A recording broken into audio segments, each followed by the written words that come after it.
বন্ধুগণ, এনসিইআরটি জানিয়ে দিল আগামী নতুন শিক্ষাবর্ষ থেকে একটা নতুন পাঠ্যক্রম শুরু হয়েছে শিক্ষার্থীদের জন্য। আর এটা মানতেই হবে, পড়তেই হবে।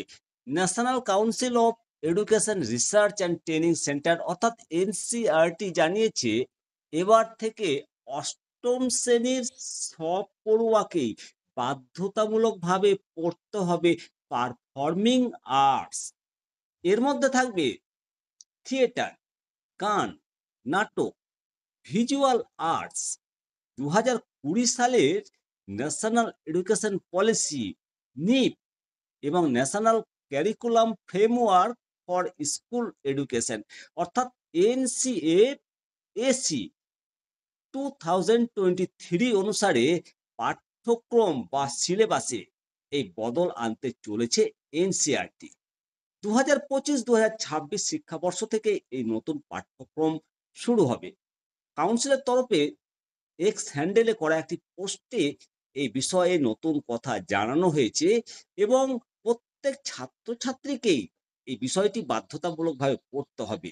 নতুন ক্লাসে ওঠার জন্য এই বিষয়ে পাসও করতে হবে। নতুন এই পাঠ্যক্রমের জন্য বই প্রকাশনা শুরু হয়ে গেছে কাউন্সিলের তরফে। কীর্তি নামে কলাবিদ্যার ওই টেক্সট বুক আগামী শিক্ষাবর্ষ থেকে পড়ানো হবে বিদ্যালয়ে।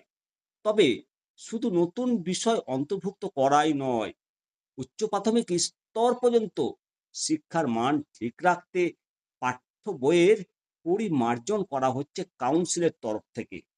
অষ্টম শ্রেণীর পরিমার্জিত ইংরেজি পাঠ্য বই পূরবী এবং নতুন সংস্করণের হিন্দি পাঠ্য বই মালোহার প্রকাশ করা হয়েছে। পাশাপাশি পঞ্চম শ্রেণীর বইয়েরও পরিমার্জিত রূপও প্রকাশ হয়েছে। ক্লাস 5 এর জন্য ইংরেজি এবং হিন্দি পাঠ্য বই সন্তরণ এবং বিনা প্রকাশ করা হয়েছে।